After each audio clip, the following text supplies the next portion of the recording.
Louvado seja o santo nome do Senhor. Aqui está a palavra, João capítulo 1, versículo 12.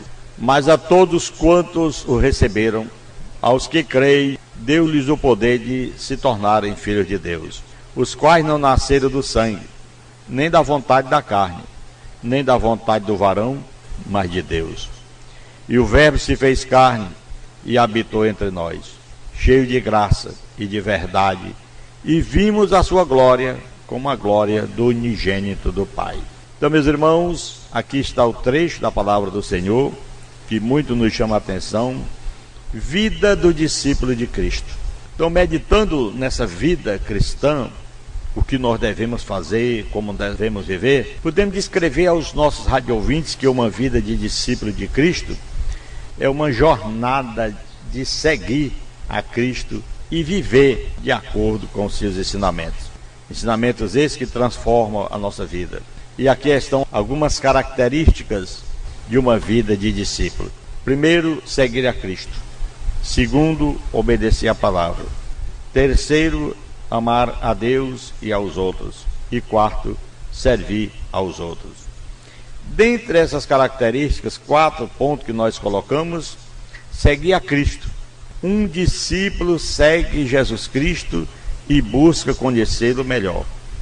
É o contrário daqueles que dizem que tem Cristo, que andam com Cristo, mas não seguem os seus ensinamentos, não segue o que Deus quer, não busca conhecê-lo melhor.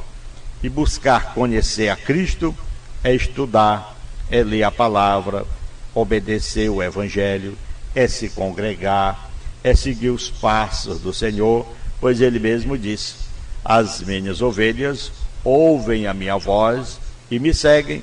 Para quê? Para obedecer a palavra de Deus. É o segundo ponto. Um discípulo obedece à palavra de Deus e busca aplicá-lo em si mesmo, em sua própria vida.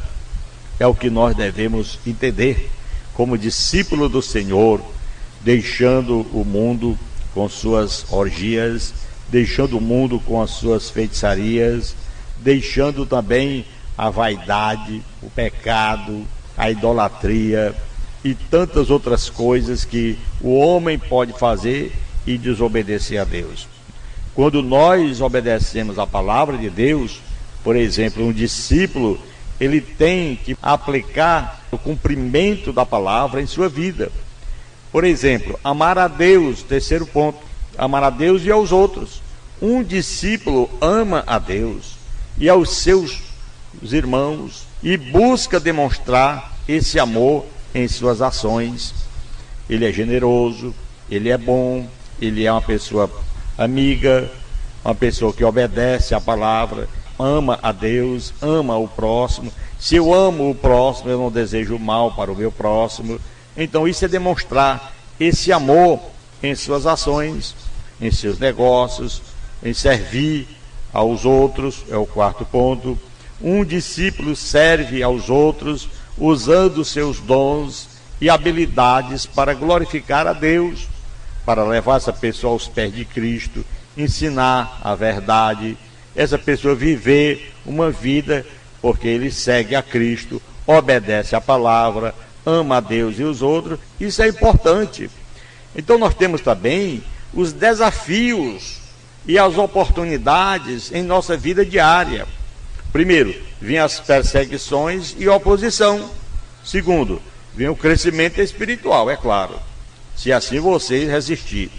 E vem terceiro, serviço e ministério. Um discípulo do Senhor pode enfrentar perseguição e oposição por causa de sua fé. É o que mais acontece. Aconteceu com Jesus, porque ele vivia na presença do Pai aqui na terra como homem.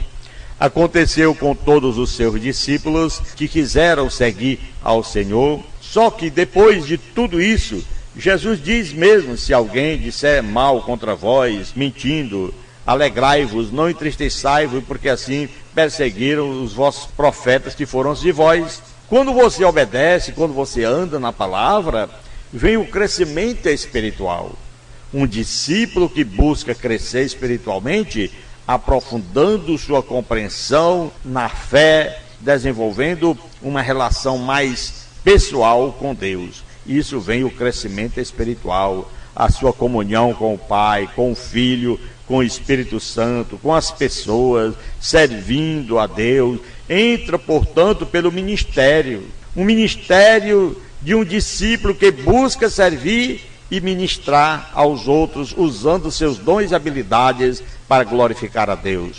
Não para usar os outros para falar mal, para brigar, para questionar, para condenar, mas um discípulo de Cristo que quer servir a Cristo, no ministrar aos outros, usando seus dons e habilidades, ele glorifica a Deus com a palavra de Deus, levando aos outros pela palavra, dando conselhos, levando a ler a palavra, obedecer o evangelho, porque essa é a grande verdade. Tem alguns versículos bíblicos para reflexão. Mateus 16 e 24, Jesus disse aos seus discípulos: se alguém quer vir após mim, renuncie a si mesmo, tome a sua cruz e siga-me. Seguir a Cristo não precisa mais discutir. Todos nós sabemos, a pessoa que anda no mundo da prostituição, que anda no mundo do pecado, das festas mundanas, não está sendo discípulo de Jesus. Para você seguir a Cristo, você tem que renunciar a si mesmo, esse tipo de coisas, para agradar ao Senhor, que lhe chamou, meu irmão, para andar após os seus passos. Porque João capítulo 8 e 31, Jesus disse aos judeus que haviam crido nele: se vós permaneceis em minhas palavras, sois verdadeiramente meus discípulos. Há uma consciência pura na pessoa quando você aceita a Cristo, quando você quer ser um verdadeiro discípulo, é seguir a palavra de Deus. Ele disse aos judeus: permanecer nas minhas palavras, vós sereis verdadeiramente meus discípulos.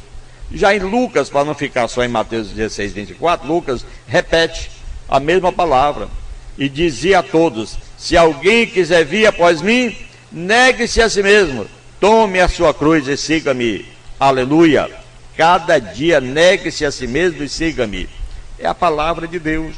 Para que você possa ser um discípulo de Jesus, você tem que negar a si mesmo. Meus irmãos, não é fácil seguir a Cristo, porque muitas pessoas acham melhor, muito mais fácil andar na vida ébria, na vida mundana, porque para servir a Cristo, você tem que ter compromisso com a sua igreja que você congrega, principalmente com a palavra de Deus. E tudo isso, quando você cumpre com a palavra de Deus, flui do seu coração o amor pelo seu pastor, o amor pela sua igreja, o amor pelo próximo, o amor pelos até seus inimigos. Jesus disse que nós temos que orar por ele. Essa é a grande realidade. Nós temos aqui uma rápida conclusão que diz: uma vida de discípulo de Cristo, uma jornada de seguir a Cristo e viver de acordo com seus ensinamentos. É uma luta, é uma trajetória na vida cotidiana, é uma vida de amor, de serviço e obediência à palavra de Deus. Esta é a grande realidade para que nós possamos um dia, em breve, participar da nossa vida celestial, a qual foi proposta para nós, se assim nós permanecermos até o fim. Jesus diz: vós sereis salvos se permanecer até o fim. Então essa é a realidade. Não é você hoje é um filho de Deus e amanhã abandona Cristo e anda na sua vida mundana. Não, você que permanece até o fim será salvo. Essa é a nossa palavra, uma vida de um discípulo de Cristo, que é uma vida, como nós falamos, de seguir de acordo com os seus ensinamentos. Então, meus irmãos, ficamos com essas palavras, palavras vivas, de acordo com a palavra de Deus, para que você possa fazer a sua conclusão, fazer a sua decisão e dizer: eu quero Jesus como meu Senhor e meu Salvador. Você quer? Então, oremos para que Deus te abençoe. Querido Deus e Pai que está no céu, em o nome de Jesus, eu oro nesse momento ao Senhor, pedindo a bênção do Senhor em favor de cada um de nós. e daqueles que nos ouvem, daqueles que te aceitam, daqueles que querem o Senhor no coração. Pai, retire todo o mal, para que o Senhor habite nesse coração que te aceita com santidade, com liberdade e amor ao próximo, sobretudo amor ao nosso Pai Celestial. Te peço e agradeço em o nome de Jesus, que vive e reina eternamente. Você que ora, diga amém, e que Deus, na sua infinita misericórdia, venha nos abençoar.